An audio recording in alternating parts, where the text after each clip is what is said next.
All right, we call the meeting to order. Start with the allegiance.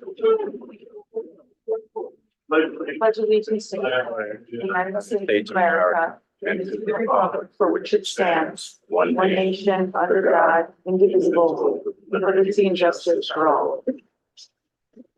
Right. Welcome, everybody.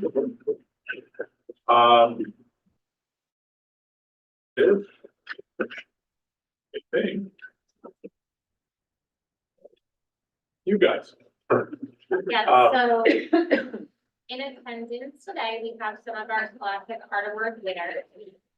We also have our two secondary art teachers, Mrs. Jillian Garth and Mrs. Michelle Crane. So they're sitting up front. They will actually introduce the Scholastic Art Awards and they'll speak a little bit about the entire program. And then we will introduce the artists who are here with their art that's on display. Hi, so thank you very much for having us. I'm Jillian Barnes, and I want to thank all of you for coming. These are our selections from the Scholastic Art Awards. This is an annual contest that we are a part of. It's a national art competition for grades 7 through 12, technically 13 and up. They have different categories, 17 different categories, so all mediums are able to be submitted.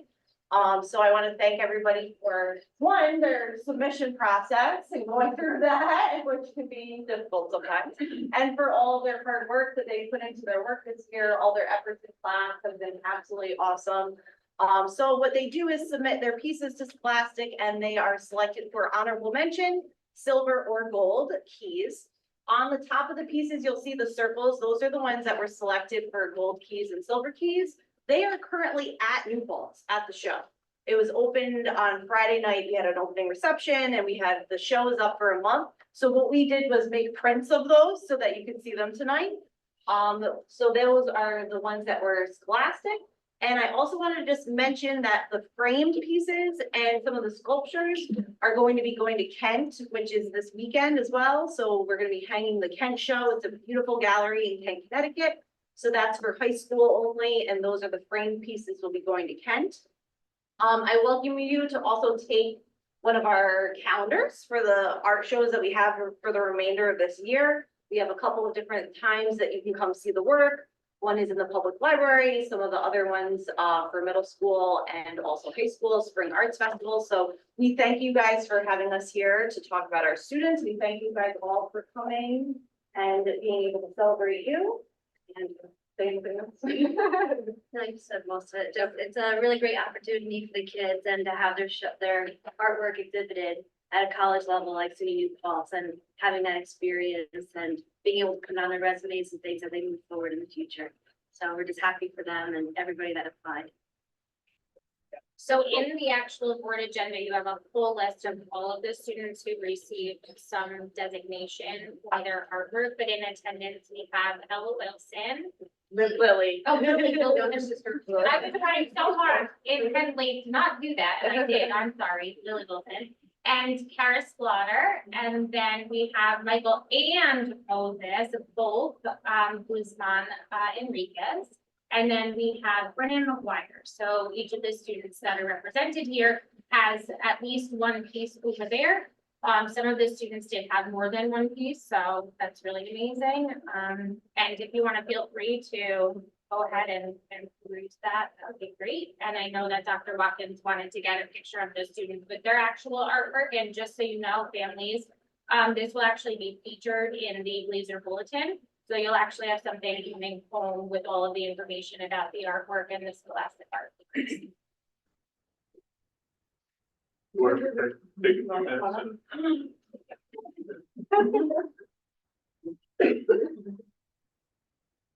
Well, yeah, you can go down with your people.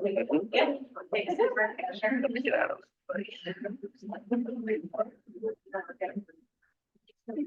Yeah. You want to stand there?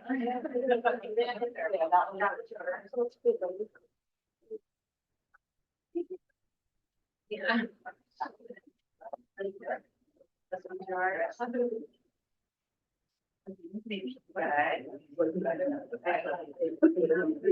understanding of the progressive.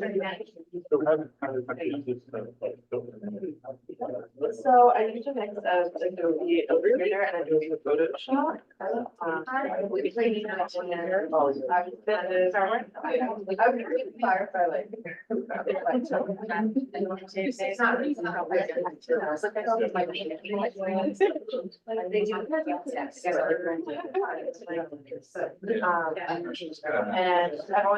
kind of pop art of that. So then-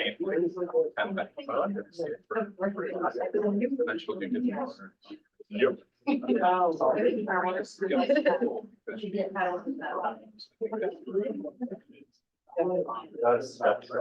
That's our, I was gonna say that like.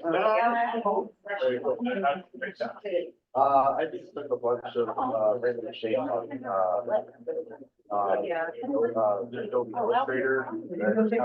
And just kind of map it out, look at like a Harrison model, something similar. That's been on my wall. Kind of made like a blue poster almost, just like, or more like a pop, I just kind of like shape poster. Doesn't See like some kind of thing. How long did it take you guys to make that? Long process? go on the, just later.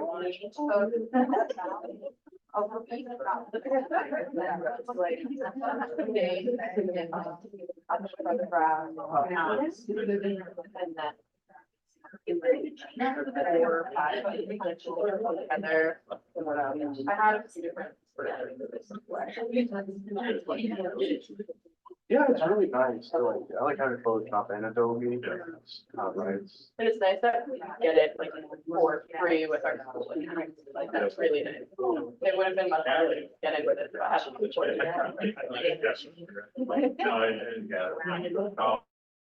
On always they have.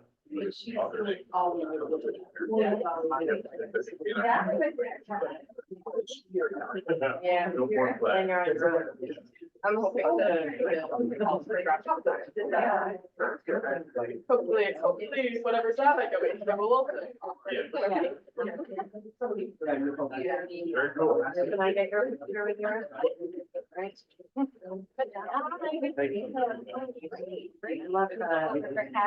I love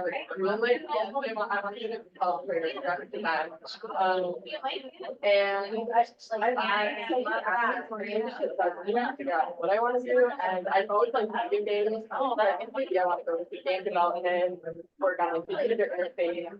I feel like many design departments like that, like money, I don't have to decide what I want, but I'm really interested.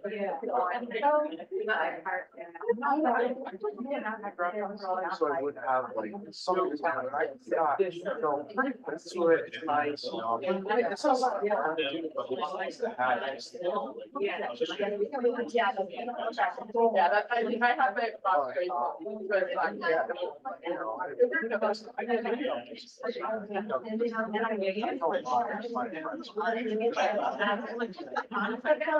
Especially like it's like.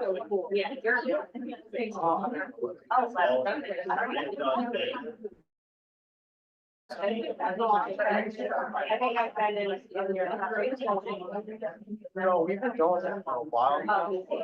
Yeah. We put on some books. The progression for college. As long as you met my way, I can survive. What you met, because I just want to like that the job and these guys did enjoy everything. Exactly, like I need to be able to have. We think it's awesome.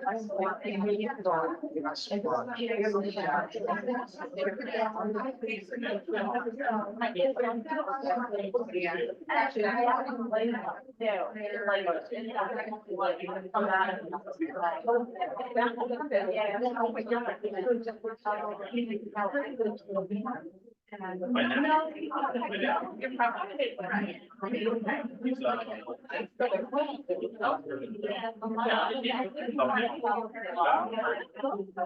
I did this.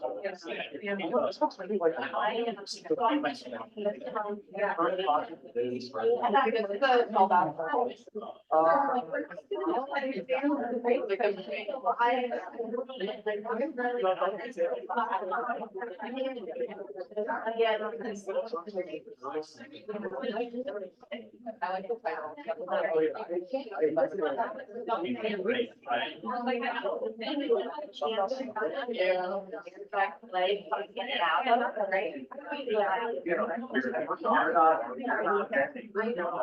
Like, yeah, yeah.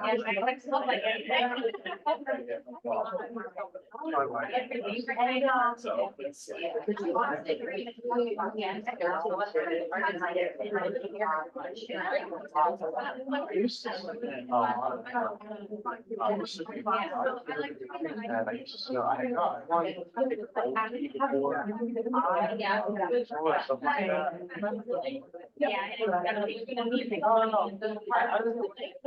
I got at least not a word. I did it. There's no one.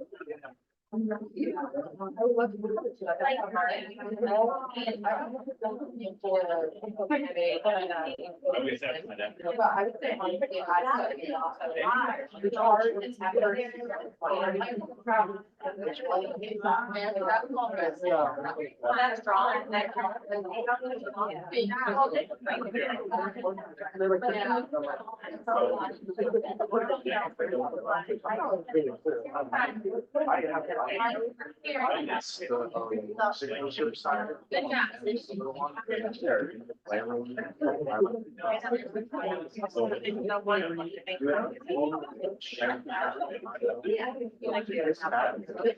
I think what I was saying, what I wrote.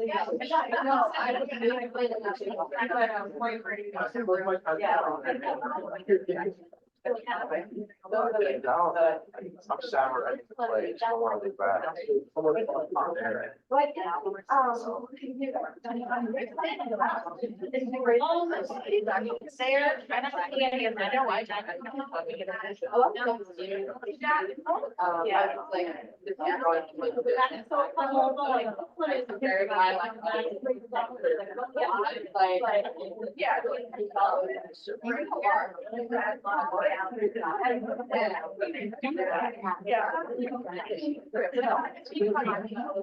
Can I get students over here to say? We're like, I want to be able to sign diagram.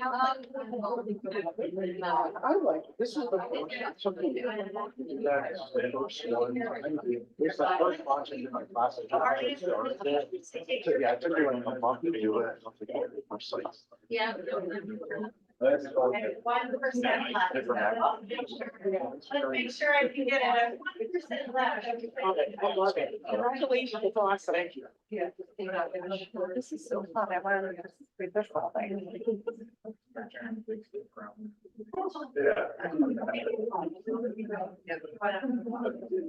I still.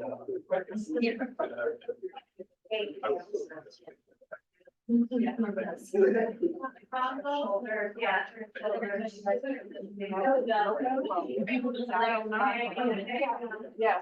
I saw her earlier. I was here today. We saw her last. Congratulations again. Great job. Yeah, I'm like, listen to me. Oh,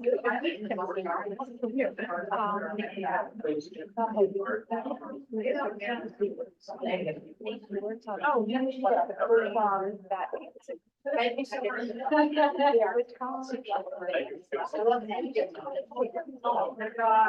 you, everybody.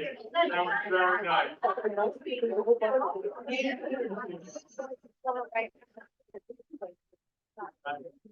Thank you. Thank you. Thank you.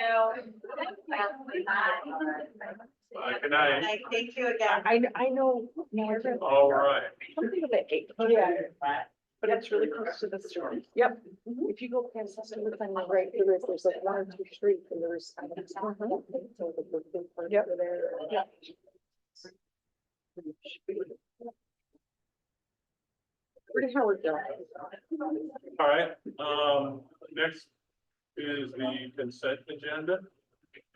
Anything anybody wants just completely pulled from it? Ian, anything? Okay. Do I have a motion to approve? So moved. Do I have a second? Oh, second.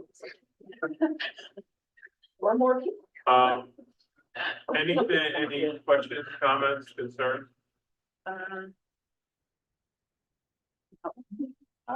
All in favor? Aye. Any against? Okay. Very good. BOCES January spotlight. So, it's just for your, reading entertainment.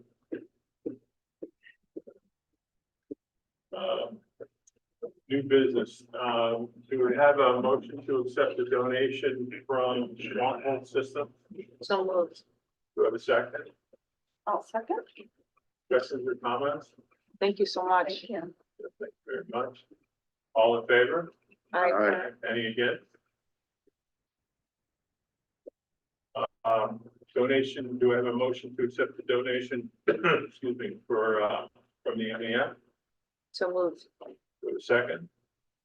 Second. Questions, comments? Thank you. Yeah, thank you very much. All in favor? Aye. Any? Any against?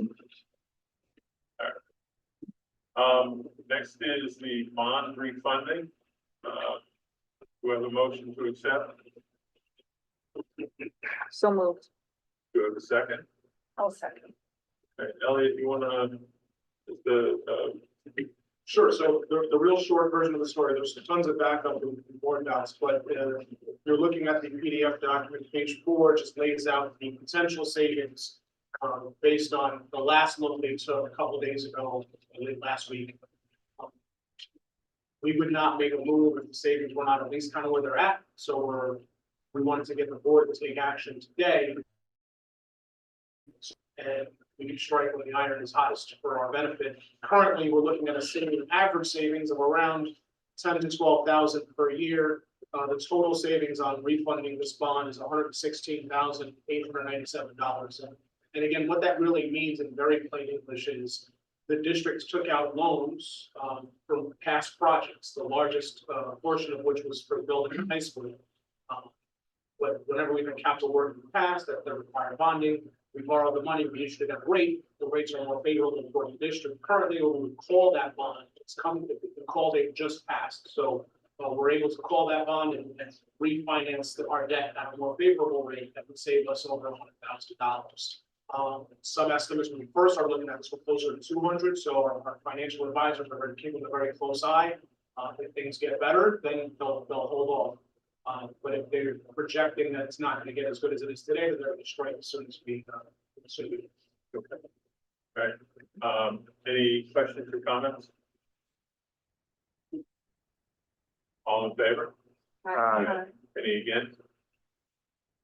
Nice work, Elliot. Thank you. Thank you.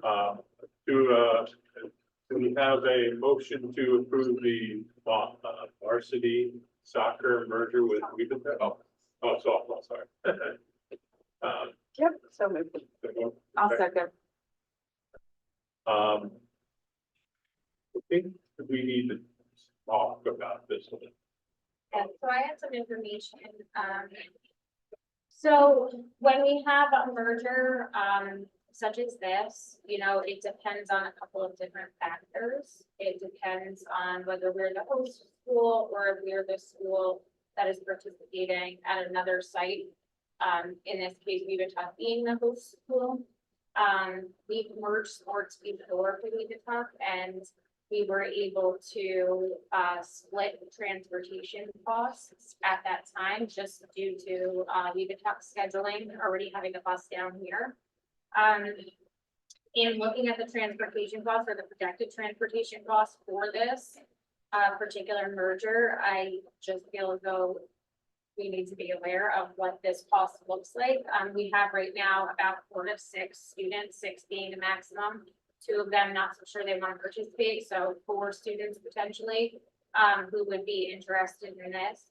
Right now, our transportation costs, as you know, have increased. We're looking at a rate of $100 an hour, so we're talking about the potential for about $400 per day. And for a season that is about 9 to 10 weeks long, you're looking at minimum of like 45 days at that rate. So 45 to 55 days potentially. So we're looking anywhere in the area of 18 to 20,000 for transportation costs for this season alone. And so, you know, just in an effort to be fully transparent with what we're talking about when we're talking about mergers, at this point, there is going to be a significant increase in cost to the district. That's not always been the case with the mergers that we have been able to enter into in the past. So when making this decision, I just wanted to be sure that the board had all of the financial implications clarified for So them. it's about $20,000 for 4 students. And the bus company actually, I thought we were in this mode where, you know, we had to cut field trip short because they had to be back in time to get the kids out of here. They don't have enough buses. Can they actually do this?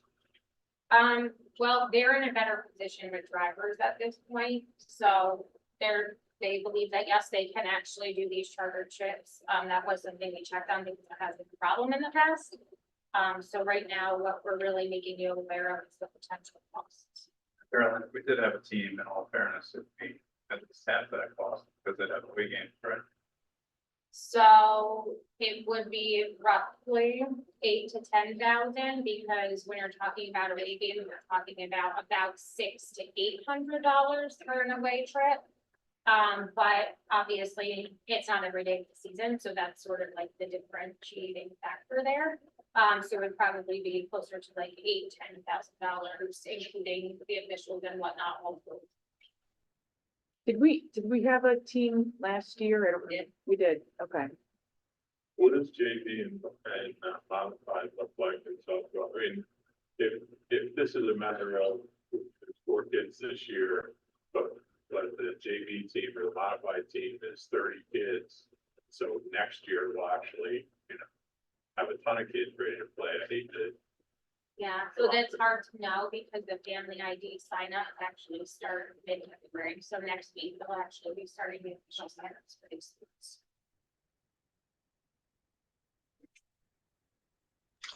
I have a question. Yeah, Sorry, is the 20,000 approximately the Millbrook portion, or is that going to be split with Webatug? And then my second question is there any other alternative than chartered buses? Like, is there possibly get like a smaller van? So, it's the cost is on us. They are the school, we're providing transportation for our students to be able to participate at their school. And so similarly in the past, other schools have transported their students here to be able to do the same. So, you know, this isn't an atypical situation. The problem is that transportation costs are very expensive right now. And then I don't know as though there's any differentiation based on the vehicle. It's the hourly cost of our contract.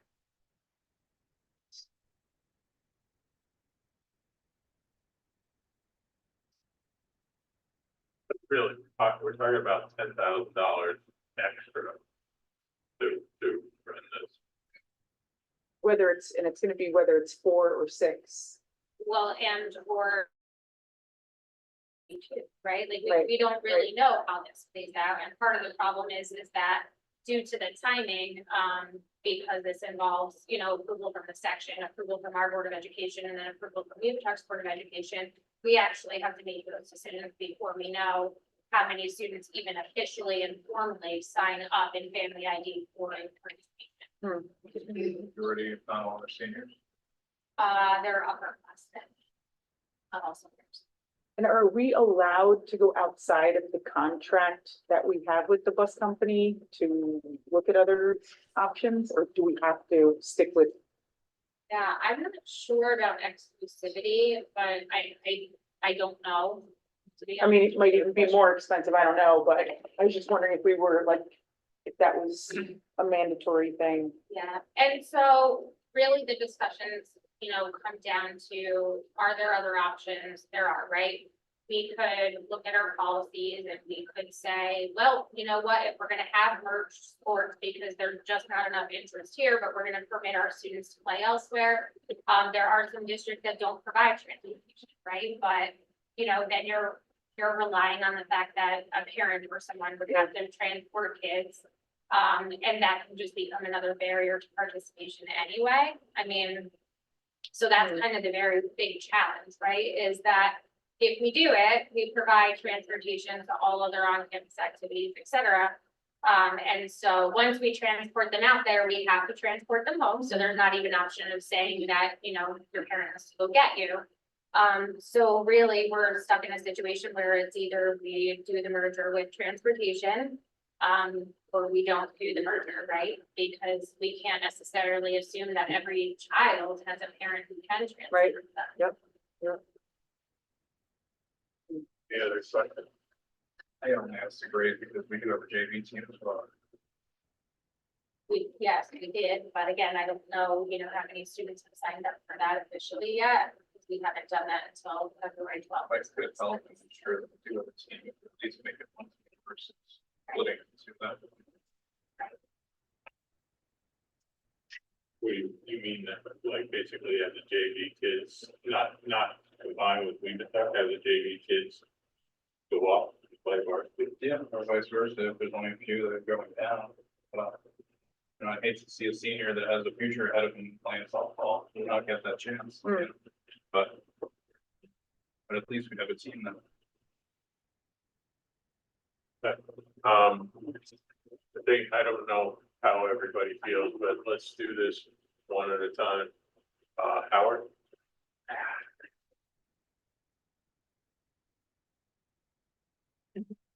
How much time, transpired before this came out? This was totally approved. Shouldn't you as superintendent or the, athletic director have brought this to the board's attention before we got to this stage? This Yeah, moment? so a couple of meetings back, actually, I did mention, I believe it was when we approved the last merger, I did mention that we were looking at the potential for this. We just simply didn't have the numbers. So now that we have a better idea of the numbers that we might have and the financial costs, so part of this also comes from the fact that we had budget meetings with all of our departments and buildings, and one of the biggest challenges that Al is facing this year is that he's well over his transportation budget and still has, half the year to go, I think. Well, Chris came up with it could be viable, move a JV up, to the, varsity level. I'm still processing it, so I'll pass at this point. I don't have a yay or a nay in mind. Is there, if we, like sometimes at the meetings, we get donations from whether it's MEF or whomever, is there any type of donation that could ever apply to something, even though it's contracted, like?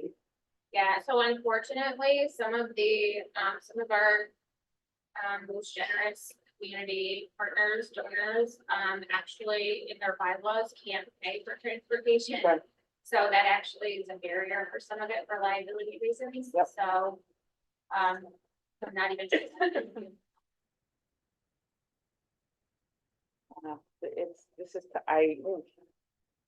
And just so we're being clear, it's been a long time since I was involved in athletic administration. I did my internship in that department, but there's rules surrounding, it sounds like an easy fix, we'll just combine these teams, but there's rules surrounding that too.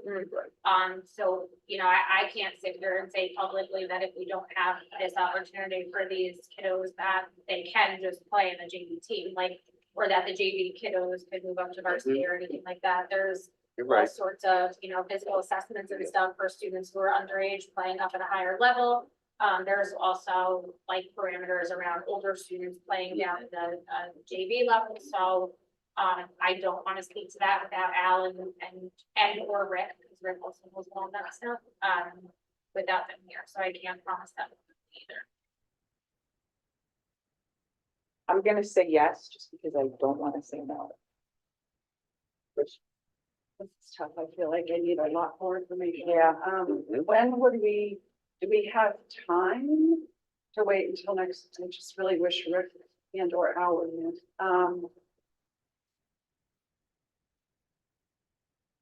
Well, I mean, mean, it's not really like, you know, we're basically, are we gonna fund Yeah, taking the kids to Weed? right. Okay, we're not talking about whether we combine JV and varsity, you know, that's a sort of a different subject. Yeah, It's, are we going, you know, are we willing to put 10 grand extra in athletic director's budget to send 4 kids over to Weed? but is it definitely 4?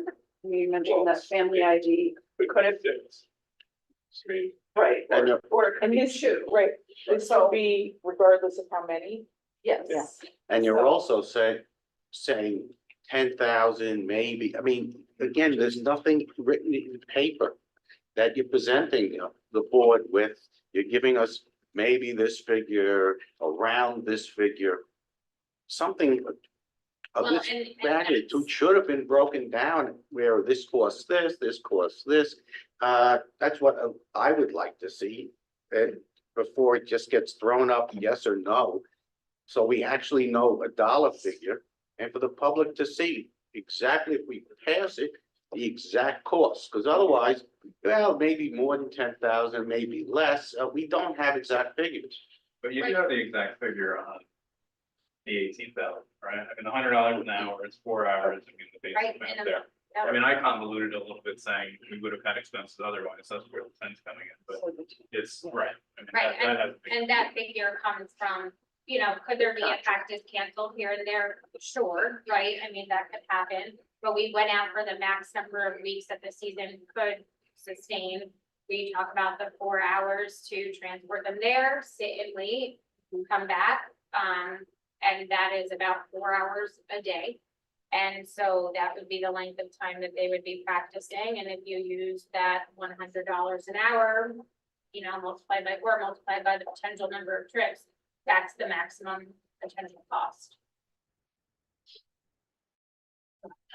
I mean, right, I don't wanna see students not be able to do this.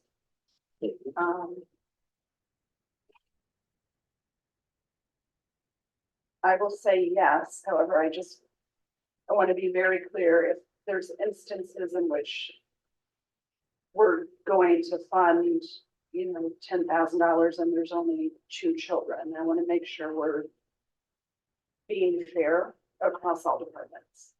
So, something were to come up for music or arts or instruction, we're not gonna say, yeah, we can't fund $10,000, right? I mean, we're coming up with this from somewhere. And yes, those are hypotheticals, but I just really want to make sure that we're fair. You're not saying that if we fund 10,000 for softball, we're gonna fund 10,000 for any art trips, 10,000 for, I mean. I'm not saying we have to, I just would like those Well, those, discussions yeah, those brought to us. to us. Yeah. As well. Yeah, yeah, We have abstained, yes, if it has to be voted on tonight. I would say yes, I know they're 2 separate issues, but I'd want at least the promise from the administration that they'll look into the opportunities of. I know it might not work out, I know, I just don't want you to jump right to the, you know, automatic, you know, 18,000 if there's a way we can potentially work with JV varsity with the kids that are there. Because if it does end up being just 2, and we have to pivot, those 2 might fit perfectly. You know, so just, you know, it's not, that might not be a decision you're gonna make tomorrow because you don't have the confirmation. Right, and I can give that feedback to, you know, and he can look into that. I just don't want to publicly say. No, I get it. I know there's restrictions and everything. Which, why, again, why isn't Al here to present this? So questions could have been asked. even when Al used to be coming on Zoom, I don't think we've seen Al at a meeting, person or on Zoom, in quite a long time. I just don't like the way this was presented, and I feel that we have to vote yes rather than vote no. Vote either way, that's why we're doing it one by one. I'm just saying, I don't like the way this was presented. Dina? Yeah, so I'm coming from a position where I don't want to deny a student be participating in a sport that they really enjoy, where sport might have changed their life in somehow. I think if these kids are showing up to do something healthy and athletic and getting them with other students, we should show up as a district and support that as well. So I vote yes. And I think this is a great opportunity for our athletic director to try and go out there and garner more support and participation for this sport.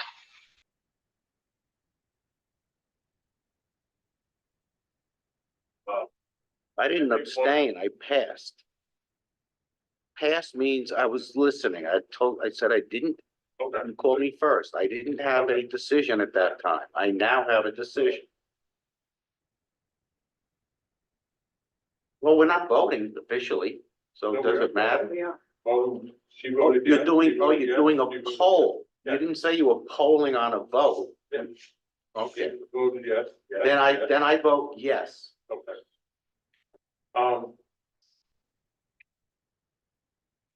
It doesn't really matter, but we need to set up a policy before, and maybe policy for all. We can't fund $10,000 to have someone, one kid go curl. I mean, or, we need to start, like, we always had classes that if they didn't have 8 students or 6 or whatever the number was, then we would cancel the class.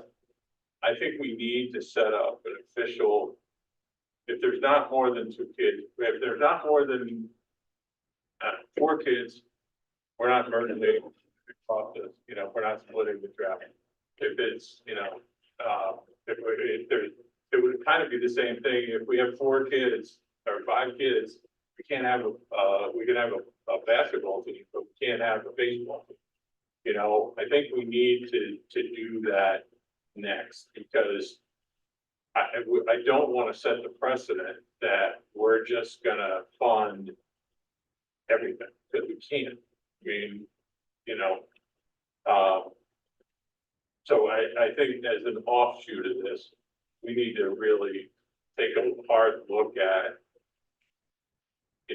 the transportation costs have gotten out of control. Well, they're just huge, and we can't keep dumping things on and saying, hopefully this works. Yeah, and the unfortunate reality is that the transportation costs are only gonna get worse.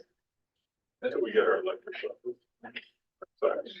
Then we're gonna get way worse. To Howard's point, I do think that the athletic director should come in and let it, and talk about outreach, talk about, because we're finding ourselves more and more in the cycles as far as we're gonna have to join and do everything. So, what are we doing to see the writing on the wall down the road, and what kind of outreach are we doing with the students? What kind of meetings are we having? Kind of, really just so we can kind of build around our sports. It just seems like every season we're having this discussion.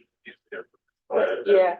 So Last year, we had a softball team. This year, we got 4 kids that might play. We're And gonna I have to deal with it. appreciate that you did forewarn us. I don't know that I remembered that honestly, but it might be nice if Al could even like send a report in. But if we could see him, but if even he could update us, whether it's like 1 meeting a month and just say this is where we could be, or just a reminder, blah, blah, blah. Just maybe a little more I information. do remember your defense, it's more of a cost, I think it's a shocker. Well, yeah, and I Yeah. don't No, I think understand. we understood that was going to be the case either, right? So, We've always so. But we've always but split. we had a situation, right? We had a situation where there was one team coming here and one team going there, so we were able to split that. So that's not the case this time, so the whole amount.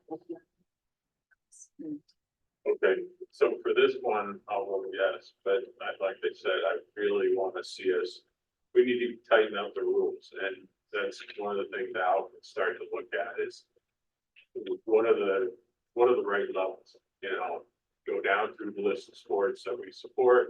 If we don't have more than 4, if we have more than 2, we'll merge with somebody. If we don't have, if we have more than 4, we'll try to do our own team. But, you know, we need a set of rules versus, you know, just sort of going. Yeah, I like an expert team for. Yeah. You know, they have their parameters, so, yeah. It's gonna be hard based on what sport it is, how many kids, how much the cost is. It's gonna be difficult to set.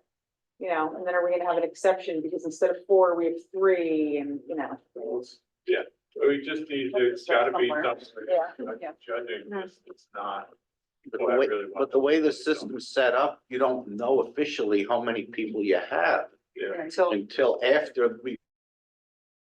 Or not, I mean, but what happens if we got 6 possible, what happens if 4 of them quit? The fact that we approve this means it keeps going. If we're signing on for the season. It's set up minimum. Yes. All right. All right, yes, yes, have it. Number 5, accept those letter of resignation from O'Neill, motion, So moved. go to second. second, Any questions or comments? Thank you for your time. Yeah. Well, he was 15 years, right? Yeah. Yeah. Misunderstood. Where we go. Okay, all in favor? Aye. Any against? Motion to accept the letter of resignation from Trapani, So moved. go to second. second, Questions or comments? Thank you for your time. Thank you. For the 17 years? 17, yeah. All in favor? aye, Any against? The next one is the second reading, I think, yeah, second reading for policy 9000 series. Go motion, So moved. go second. second, Any questions or comments? 1, maybe 2. And under the reporting for child abuse, oh gosh. What page would that be?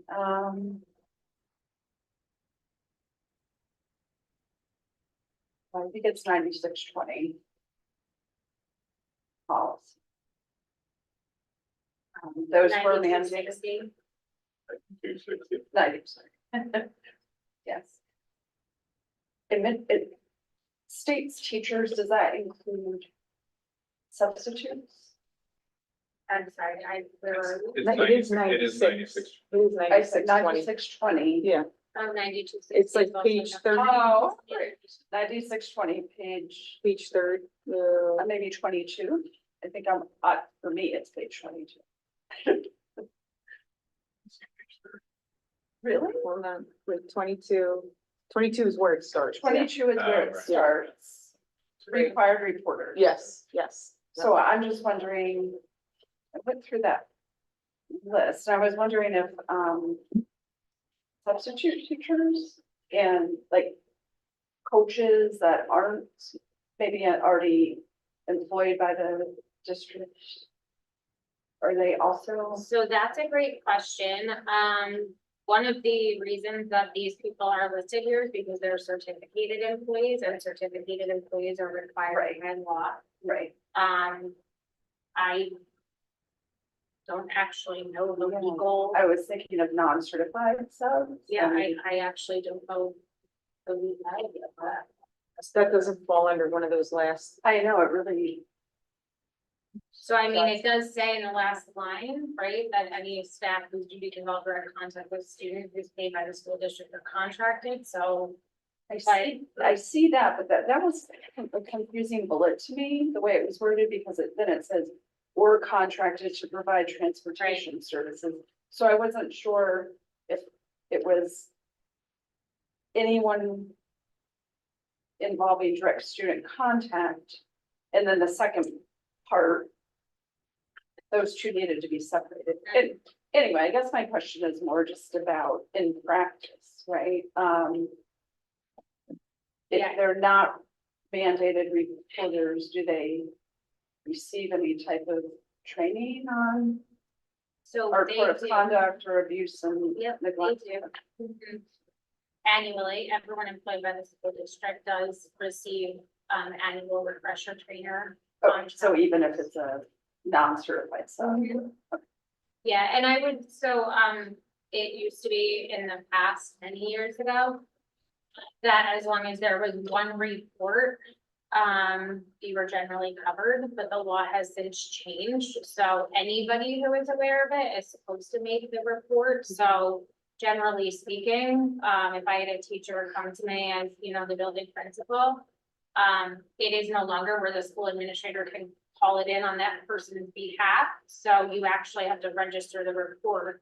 You know, I'm sitting here with my teacher, you know, so-and-so, Mrs. Smith or whatever, calling this in about, you know, little Johnny Jones kind of thing.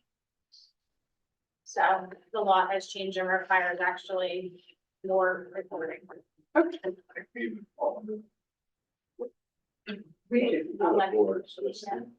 Yep. So do we need to amend this? Does that fall under teacher? Yeah, I was just. That's the only other thing I was Pretty much thinking. Volunteer, the names, everything, I think it's the way it's, I mean, maybe Right. we say certified, qualified, or, I don't know. Well, and I think if we just fix that one bullet to make it clear that it's anyone who's contracted by the school, employed by the. School. Yeah, it's really includes the transportation part. If those are two, maybe two separate things. Might be more. We can have our vote. I was just gonna mention on the New York State website for who's mandated reporter, it says including but not limited to, and then it lists what is most of what is below that. So I don't know if you wanted to put including but not limited to, that might be another alternative.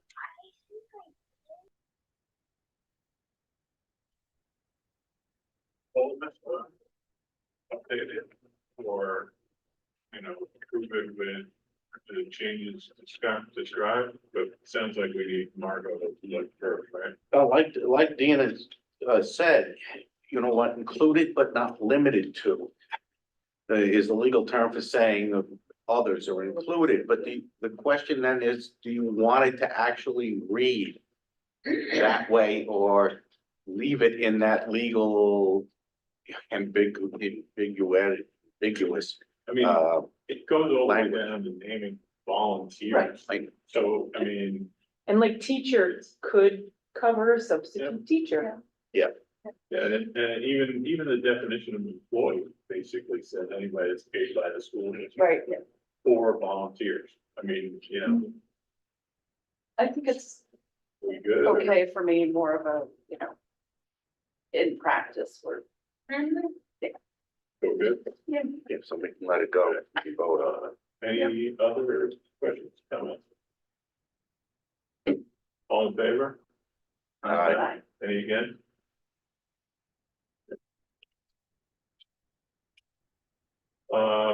Okay, so, President, Vice President's report, couple of things from Dutchess County School Board,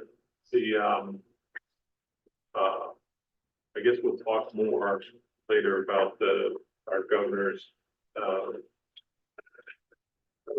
what handling of the budget and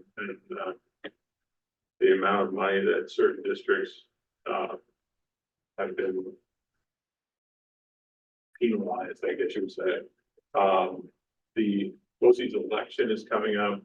There are 3 seats open. I believe another person just was nominated, so there's 3 people running.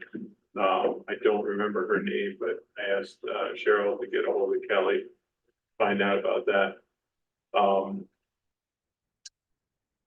they had, I think I've told you guys before about this new organization, the youth opportunities and something. They tore down the old YMCA building in Poughkeepsie. They're looking to spend $200 million, setting up programs. In all honesty, I don't see anything, and I was talking to people from Pine Plain, Weedon. I don't see anything that's of significant value to districts out here. They'll have a pool, but, you know, we don't have a swim team, so other than sending our kids in there to learn how to swim, you know, they'll have basketball courts and stuff like that, but we have gyms. I mean, and the transportation costs, take them in there, bring them back. And the one question that I asked that they couldn't answer was, where are you getting your operational funding from? Yeah, you're gonna put, you know, $100 million into this thing, and beautiful building, but how are you gonna keep it up? And how are you gonna pay people to be coaches and all those things? And do not think you can come back to the districts and say, hey, we need funding, you know, sort of like most of these, we fund most of these courses, but at least those are specific skills that, you know, when you come out of there, you're capable of being an electrician or carpenter. These are you know, I don't know, cooking and serving things. I mean, I just can't see the value to us, and I really worry about the day when, you know, we have a budget underrun and we need money, and all the districts of Dutchess County kick in because the Y across the river is involved in managing this. So I just wanted, you know, I asked to have the presentation sent out, but I haven't seen it yet. But it's just, I don't know, I just, it's the furthest east you could, or west you could possibly put it. So, you know, it's nowhere near us. I mean, we've attacked, you know, you're talking about close to at least 45 minutes to get we've attacked to Poughkeepsie. Just doesn't make sense to me, but I guess the governor and county legislators, they like the idea, I guess. Anyway, I think that was it. Anyway, we'll bring those nomination things back.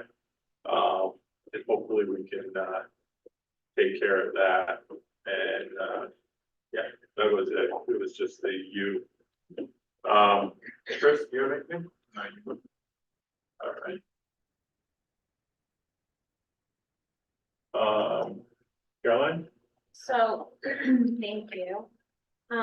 First, I want to say thank you to Anna Nairati, who is a teacher in the district. She is one of our ENL teachers. She is a native Spanish speaker. She actually comes from Spain. And so she has offered to step in and support our students who are learning Spanish in the middle school as we look to find a full-time replacement. I also want to thank Raquel Bach, who's also taken one of those sections, so that Anna can continue to also service the balance of the our English language learners throughout the district with the support of our two new ENL teachers. So thank you to those teachers who are stepping in and supporting our students in that way. The middle of the year benchmarking is completed on IXL for students in both math and ELA. We had some really positive feedback, many complimentary things that were shared from the observations from Dr. Sobrin, who's a math coaching consultant working with the schools in the district. And specifically, she did 3 days last week where she was observing teachers and then going in and giving them direct targeted feedback, not evaluative, just as a coach. So she had many complimentary things to share with administration after that. We have been selected for a desk audit for our ESSA funded grants. That's all of our title grants, all that money. So we'll be working in collaboration with the business office in connection with this over the course of the next few weeks. I believe it is due March 4th. So Amy and I will be working with Ashley and Elliot to submit all of the backup documentation. It's a similar process to the one that I've been doing for the education stimulus funding for the COVID grants. What I can tell you is that while the request is that we put a lot of documentation into the portal, I, for some reason, have a lot of difficulty submitting things into the portal, so the people up at the state who are reviewing this are probably sick of hearing from me. But we have all of our pretty meticulous files in Ashley Burnham's office, so we are prepared for this review. Harry Elliott and I have been providing information to the regional team that's advocating against the electric vehicle bus requirements. And more so from the standpoint, not that we're not willing to do this, but this is not really feasible. Some districts in our region are looking at needing, I think the number was like 750 buses to be able to make it happen. In the larger districts in our region due to charging time, route length, that kind of thing, literally 750 buses. Our biggest issue is that the length of our routes doesn't make it possible to bring our buses back and charge after the first, the morning runs. Our first tier goes out, 6 something, it starts off the lot and by 6:30 and then returns around 9:15 or so, and then would have to be back off the lot around 2. So looking at that gap of time, there's not enough time to charge all of those buses. So ours is really more an issue of the length of the run, the time that we will not have in between to charge these buses. So really trying to push back and say, hey, it's not that we're not willing. The reality is that I don't know that this is possible. Certainly not within the fiscal constraints that we have right now. There are some fiscal concerns regarding foundation aid calculations on the governor's budget run, which Elliot will give you a little bit of an update on. I do want to pass out 2 documents to the board members. This is from the Lower Hudson Council of School Superintendents, so it's an advocacy letter written by an organization which I'm associated, and then this is also the Lower Hudson Education Coalition. So this is 77 public school districts, and this is 78 public school districts in the region. And this is all the advocacy measures that they're currently taking right now on our behalf. So thank you to those folks who are heavily involved in that. Also, I sit on the Legislative Advocacy Committee for NISBIS. I'm one of the representatives from Dutchess County. So we've been doing all of these things in conjunction with our legislators, and you know, we're working, but so far what we've seen from the first runs of the budget are looking a little bit dismal. So Elliot has more specific information on that, but I will pass those 2 items around for your review.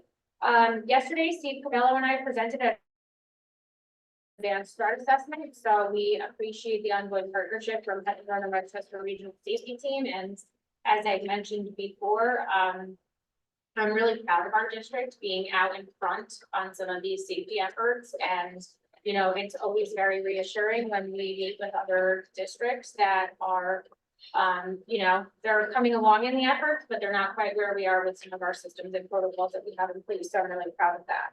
Additionally, we have already spoken about the softball merger, and we've already recognized the book vending machine. I put that on the Millbrook Minute, but I did just want to say, you know, publicly that it was very exciting Blazer assembly for those who were able to attend. And then just some events that are coming up in the near future, and a reminder for the public that is watching, February 16th is the Superintendent's Conference Day, so there will be no school for students on the 16th or the 19th. That is President's Day. The other thing that I'm worried about with buses, they're twice the weight of the current buses. So at our road, and I mean, we have dirt roads to pick kids up on. Yeah. Can they even handle that weight? But those, I mentioned the last time, that advocacy group within Dutchess County School Board is taking, right now, there's 4 issues that we're looking at. One is, you know, going to the governor, looking for more funding and support in mental health resources. Second one is the buses. Third one is the app for the instructors at places like OC. And then one is to push for additional funding / resources for safety. So, little by little, we're hoping that instead of being Wappingers send something that got to the governor and Millbrook send something, we send it as the Dutchess County. Thank you, Caroline. Any questions Thank for you. Caroline? Thanks. All right, Elliot. Bunch of things, I'll try to move quickly. We'll start with the money, just because I think it's a good segue from Caroline's report into mine. So that's this to the board members. So this is the document that Caroline had gotten from the Lower Hudson group. This is all the districts broken out by county. Without asking me to do a whole lot of reading, I'll just tell you that wherever you see red, that's a reduction in aid. So if you turn to page 2, you'll see Dutchess County, you can see where we fall, but I'll give you the real long and short. So many folks are familiar with the tax cap calculation, right? The tax cap is supposed to help us keep pace with inflation and not exceed it. Inflation for the, the main measure of inflation is the consumer price index. The consumer price index for calendar year 2023 has been was released at 4.12%, which means our allowable growth factor related to that will be capped at 2%. So not saying our tax levy is going to go up only 2%. There's a number of factors in that formula, but the one that keeps pace with inflation is less than half of what inflation was last year. So if you remember last year it was over 8%, and this past calendar year it's 4%. So we're significantly hindered in our ability to keep pace with the ever increasing costs of the world around us to do business. Some of the highlights from our first look at our estimated aid runs, our foundation aid is looking at a 6.82 reduction or $197,000. It's worth noting that our total state aid looks like it's going up 183,000. However, if you remember back in the last budget season, we kept talking about our estimated or projected state aid package for the 23-24 school year. Those numbers don't get finalized till after we adopt our budget. So I really, the numbers I really want the board to understand are, first of all, in the sheet that we gave you, you can see that our aid for Millbrook looks like we're going to get 1.8% outside of the building a new PK money. But we're talking about very close margins. So our overall projection based on the current state aid run is that we're going to get an increase of 3.9% or $183,000. However, I say that with a word of caution because our actual aid received for this year was $328,000 less than the estimates we used to create this budget. So I don't throw a lot of numbers at you, right? I just want the board to understand that in a district where we rely heavily on state aid to balance our revenues and expenses, we're only allowed to carry 4% fund balance, right? To meet those unexpected expenses. So we're allowed to carry 4% of a $34 million budget. And the state took back $328,000 from us that we were expecting to get in the current fiscal year. So we lost 0.97% of our revenues just in that aid reduction. So in round numbers, they took back 1% of our 4% fund balance in state aid reductions. So I say that not to be doom and gloom, but just to be very frank, that I look at this potential uptick of $183,000 as a wash, if not a loss, because we lost twice that in our aid reductions from projections to actions. So, Elliot, when I looked at this, and this is a big topic of discussion the other night. You know, if I look at our neighbors, I'll leave it alone. They're getting clobbered. Yeah. What is the chance, and I know they all went to all. What's the chance that some of that pain gets pulled back to Millbrook? Or is this isn't final? it's not finalized by any stretch. I keep a chart of the year-to-year aid packages and then the estimates to actuals from the previous to current. And I'm looking at what our numbers are categorically. Our foundation aid is down 6.8%. our universal pre-K number is inflated, but it was inflated last year, and that's where we took the biggest hit, because it's based on enrollment. Yeah, it's per student, So- so if we don't have the students, we don't get that money. Right, our BOCES aid is again projecting high, but was significantly reduced in estimated versus actual last year. I'm just looking at per category. I'm not seeing a lot of stuff. They're promising us an increase of $10,000 in high cost aid, but that's where they take it back. So, you have to remember, and again, I'm saying this for the board and the people at home, roughly 80% of our budget is contractually obligated by labor contracts and benefits costs. They're all going up from this year to next year. And we have to plan for a very close to level revenue stream. Right, I can't anticipate a significant uptick in revenue, so we're gonna have to be looking for ways to really be conservative with this budget. I will provide charts that lay that out by category, by detail, with the percentage breakdown and the dollar breakdown in our budget, in our preliminary budget meetings. We'll look at the state aid package in a deeper dive, but I just wanted to give you all that overview tonight. And you can see with the documents that we shared in handout that we're not alone, and it could be a lot worse, and I'm not confident that it's not going to get worse. Okay. That's the point, is just hanging on. I mean, the districts that look horrible, probably not gonna be that horrible. Districts that look okay are probably not gonna be okay. It's, year after year, but this one seemed to be, like, there were some major readjustments that I still don't really understand, but And so if you're reading the literature around the governor's proposed budget, she's changing how they formulate or how they calculate foundation. So by changing the variables in the formula, she's slashing aid across the state for public schools. So it's certainly not just us, it's how we rely on those numbers change, we're roughly a 23% aid district. So a district that might be 60-70% aided, they're gonna be hurt a lot more than we are. But it's still not pleasant. Why are we, simple answer is fine, the lowest in Dutchess County as far as In terms of the aid? our aid ratio is based on, it's roughly based on poverty metrics and real property assessed values in our catchment area. And there's a lot more to it. It's very, So it's not just students, it's a lot of work. it's not population driven, it's more of a poverty indicator. Okay, fair enough. We spoke about the bond refinancing in depth earlier in new business, so I'll let that ride right now. Just the only thing that we didn't talk about was the timeline, so we're gonna, like I said, we want to take action today, but we're not gonna lock the rates in until potentially mid-March. So I may come back, next board meeting. We plan to not do it any later than mid-March.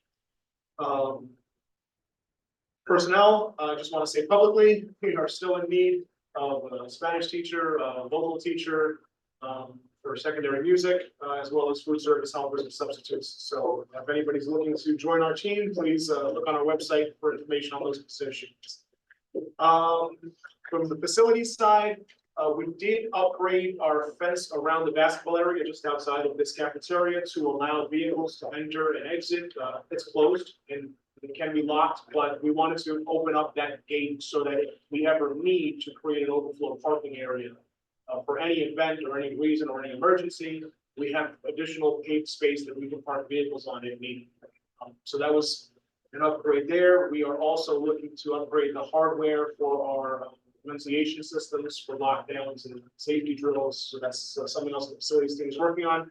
And we have rolled out our vehicle replacement plan for the entire district fleet with the first purchase pending delivery. So we're excited about bringing some new trucks and vehicles into the district and giving our maintenance guys the tools they need to get their jobs done. In the technology department, we welcomed a contracted help desk technician. His name is Juan Carlos Ramirez. So we're just trying to get our tech department some additional boots on the ground help to catch up with projects that have just been dragging and consuming a ton of their time.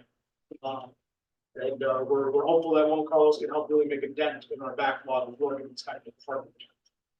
We're working with Dr. Watkins and her team to create plans for continuity of instruction. We've had a couple of instances where we've had network outages that were not our fault. We get our internet connection through the BOCES, they get it from a third-party vendor. If any one of these entities or the equipment that they own and operate malfunctions, we suffer the consequences. And so we're working with Dr. Watkins to figure out how to help our teachers prepare for those type of outages where they have lesson plans on deck, and we can switch back to analog teaching, for lack of a better term. We've become heavily reliant on technology since and during COVID, and we just want to make sure that we can still teach without it when we have to. So more to come on that, but we are looking into those things. And then our capital project update. So I know the board wanted us to share some of the promotional materials we're putting together. We're going to start our public information sessions next week, so we're very excited about that. And again, for anyone listening at home, we're going to be hosting public information events here on campus as well as at off-site locations. So we will have a booth set up, a little table set up at the Alden STEAM Fair next week on the 13th. We'll have a small display with some of the graphics I'm going to share with you tonight. And we can be present to answer any questions that the community may have as they're passing by about what the project entails and what it means for kids and what kind of work we're looking to do.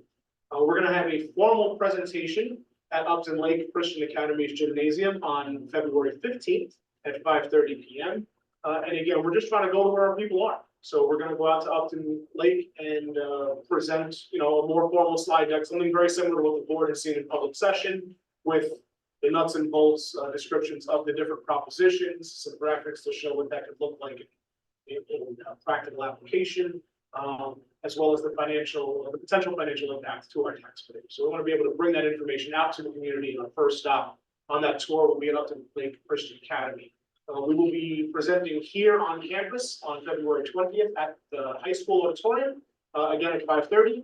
And then we'll have another session on March 7th at Unionvale's fire station, also 5:30. So I just want to thank the folks at Unionvale Fire and at Upton Lake Christian Academy and Ms. Sprague, our clerk, for putting in all that legwork to make contact with those folks and help us get in there and get our message out to the community. Again, I just want to underscore that this district has built things for the last 120 years, but we have done minimal renovations, and the big part of this project is intensive renovations, and it's kind of new to the community. So we want to come to people and share what we'd like to do, why we'd like to do it, and what it means for them and the children. What was the date on the Unionvale? Unionvale is going to be March 7th. March 6th, I'm sorry. And we have actual postcards going out to all of our taxpayers in the community so that they'll be well informed. And we'll also be putting these dates on the minute, and so we'll put it up. And from a board standpoint, if you can figure out, which or all of them you can be at, that would be good. Just let Cheryl know. You send us out the email, the dates and everything. Yeah, I'll send you out a little doc that you can put in for stage. Yeah, we can do that. So again, in my report, you'll see a kind of a breakdown of the components of the scope. Again, I had shared with the board in previous meetings that our bottom line total number is adjusting a little bit. And then the reason for that is the EPC, or the energy performance contract scope, has grown in a positive way. They can do more and save us the money that they're doing it. So that project scope has just gone past $7 million. Again, that's neutral cost to the district, but they've been able to get more into that project bundle. There's some additional scope that we're putting into the proposition recommendations to complement that work. Two of the really cool parts of that is adding air conditioning to the Millbrook High School gymnasium so that we can use it year round, but also adding thermal storage so that we can basically make ice overnight and use that ice to cool the buildings during the day when energy costs are higher. So we're spending the energy when it's cheaper, off peak, and then using that thermal storage during the day. So a little bit more cost in the project, but it will offset our operating costs. That's a big part of every part of this project, whether it's the boiler upgrades or the building envelope upgrades, the single pane windows behind you folks. It's things that are going to not just improve the condition of our environment, but also reduce our operating costs going forward. So with that, I just want to share a couple of images that we're going to include in our presentations to the community. I'm going to share my screen. So so the folks at home can also see what we're doing.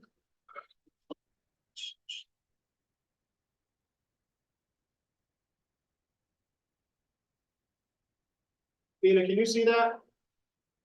Okay, thank you. I got somebody at home watching, so she can help me out.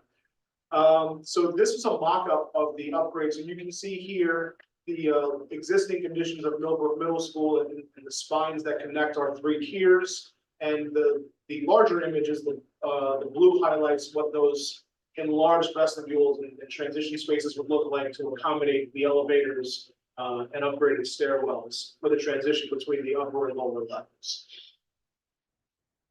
Then we have the existing educational conditions, and these pictures are kind of small on that screen, but these are just where we are today in terms of the instructional spaces at the middle school. And the next slide shows examples of similar projects to show what these areas could look like. So again, this isn't an artist rendering of our building, but just very similar projects that we've done at other locations. Our design professionals have done at locations. So you can see like the widened vestibules between levels, greenhouse outside, a new science and tech space, some really cool stuff. So it's just to give an idea of what a library renovation might look like here, what new tech classroom might look like, what a renovated auditorium space might look like. If we go to the next slide, this is our proposal for an upgraded library media center at Millbrook High School. So this gets us really excited because there's a whole lot of directions we can go in, and some of the to show what modified spaces can look like for collaboration, for student learning. On the next slide, you can see they have breakout booths for study sections, the green screen for an old podcasting, webcasting, recording area. So there's a whole lot we can do with this. I know Dr. Watkins and I got really excited as a design team. We went in there and just started what can go where. And so that's where this gets really fun for us as we get on. Hopefully we get a successful referendum vote and we can really dig deep into that design process. I'll share with you the reason why we're showing examples of other locations rather than ours is that the deepest part of the design work happens after a positive vote. So that's when you'll start seeing renderings of what our building might look like with these efforts. But just to repeat, and repeat. The majority, I mean, the beginning of this is energy, is replacing furnaces that I think you got off the Titanic, you know, the stuff that's in the district that is just shop, and it's when they were built, you know, the price of oil was probably 20 cents a gallon, now it's, you know, $4 a gallon, and nothing has changed in 50 years. So I just want to make sure we keep clarifying that, yes, we are doing some fantastic things to make better education facilities, but safety, security, facilities, you know, HVAC, things that have to be done, windows that are falling out that have to be replaced.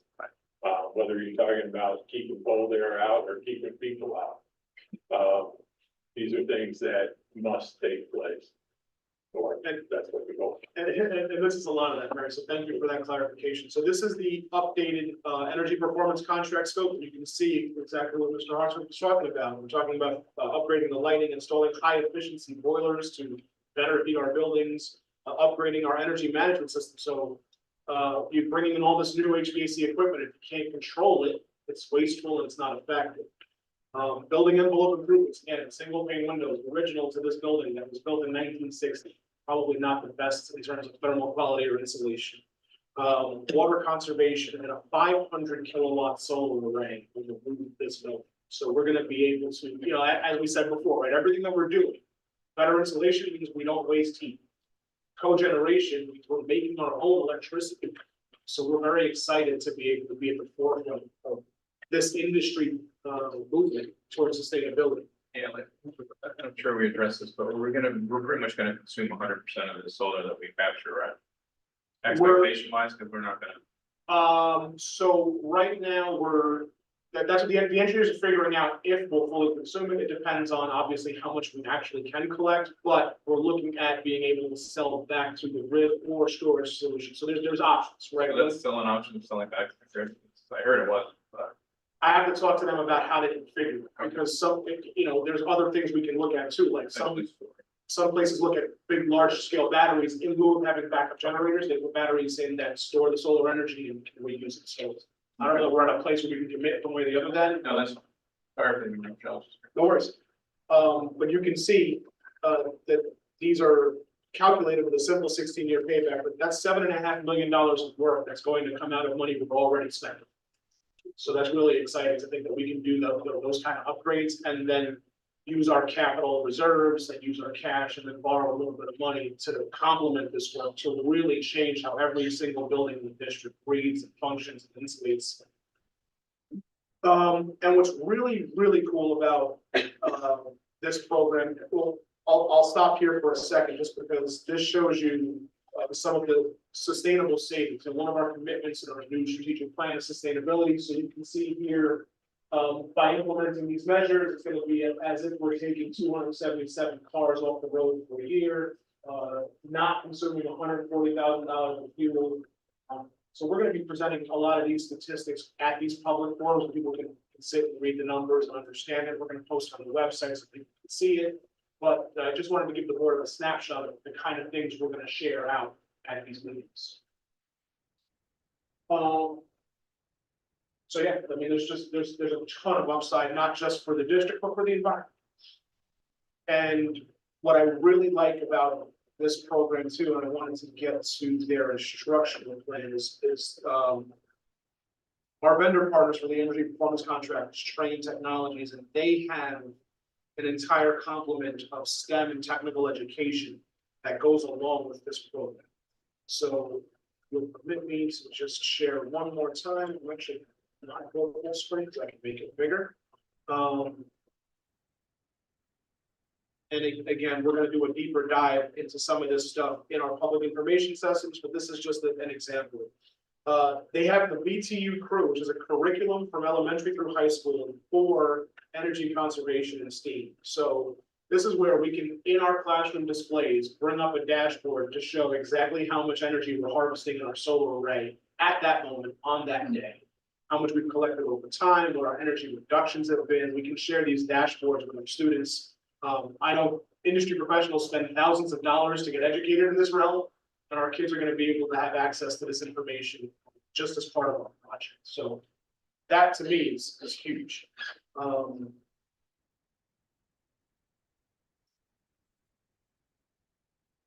Yeah, I think that was it. They're also offering credit bearing programs if we want to go down that road as well. They serve as partners to that. So this can complement Project Lead the Way. This can complement our STEAM education. That Dr. Watkins is at the meetings with these vendors representing the instructional side of our districts, you know, because we're going to essentially turn our buildings and classrooms into laboratories just with this augmentation and this construction. So it's very exciting stuff. I get really amped about it, and I will stop talking because I talked a lot tonight. But I guess that's it for me. Again, just next steps on the Capitol, we're going to be doing our quality review under Secret Act. We're going to be presenting to the public, and yeah, I think that's pretty much it. Any other questions? At the public forums, who will be presenting? It'll be Caroline and I. We'll have Amy jump in for the, Yeah. instructional. We're not letting Perry do it. Our board Don't members are worry. welcome to hop on stage and join us, Chris, if you'd like to come with. No, it absolutely needs to have board members. I mean, Well, I'll be there. they need, you know, they need to understand that this is what's driving a lot of what the Board of Education is working on, is getting this done. So, any other questions? I appreciate the board's support, us even going down this road.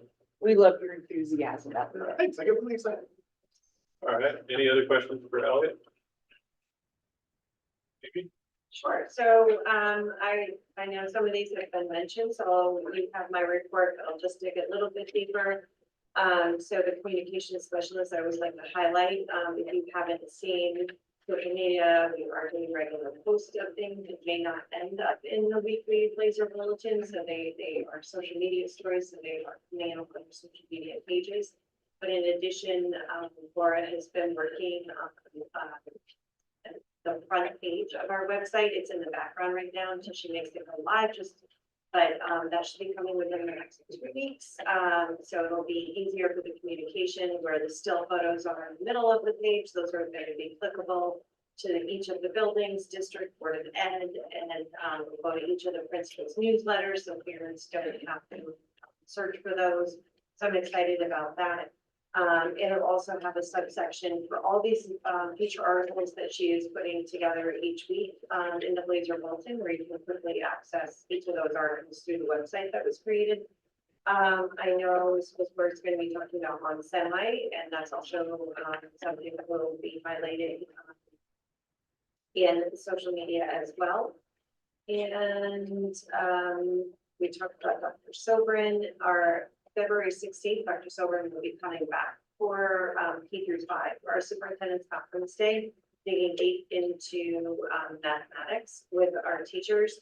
And Equity is going to be coming back for our 7th and 12th teachers, working on those personalized learning experiences for those teachers. This has been something that has been working in between the October superintendent's conference day through faculty meetings with each of the building principals. And then this is her second visit coming back, so that we're looking forward to that work.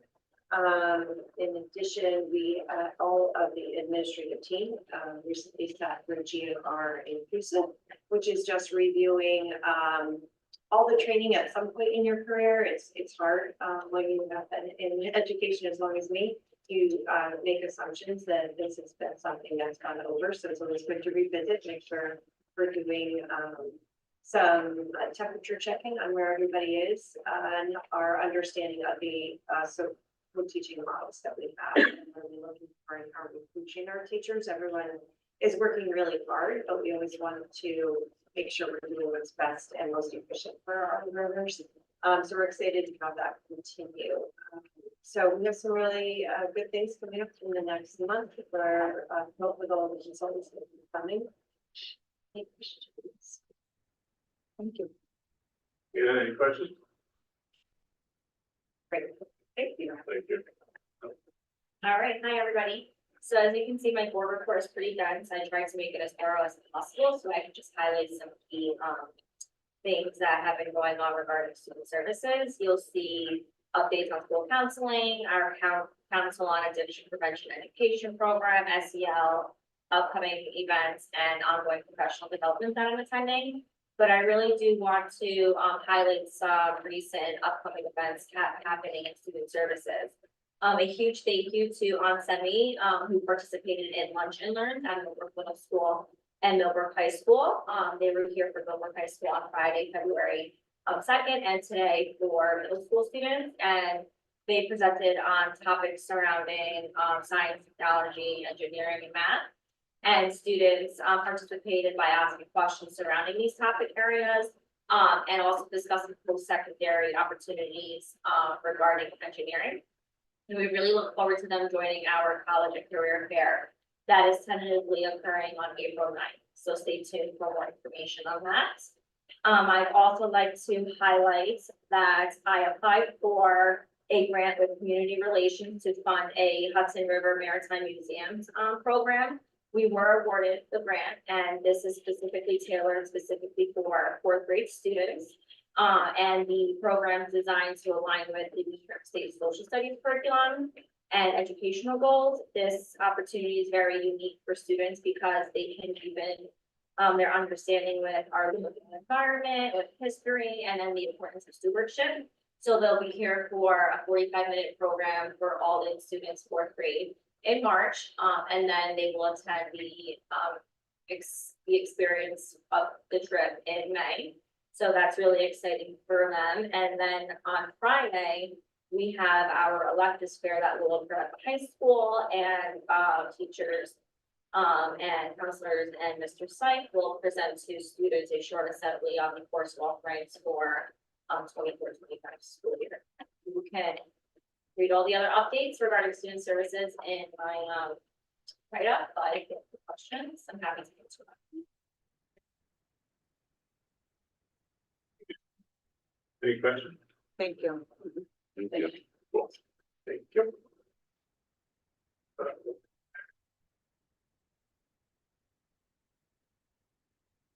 Agenda item, story there. Any questions or comments? Nothing, good. Okay, before we go to executive session, just want to remind everybody that, when we return, it doesn't necessarily mean the meeting's over. We may discuss something in executive session that we need to take action on when we return. So the, updated actions will be in section J. With that, do I have a motion to go to executive session? So moved. Do I have a second? I'll second. All in favor? Aye. Aye. Any against? All right.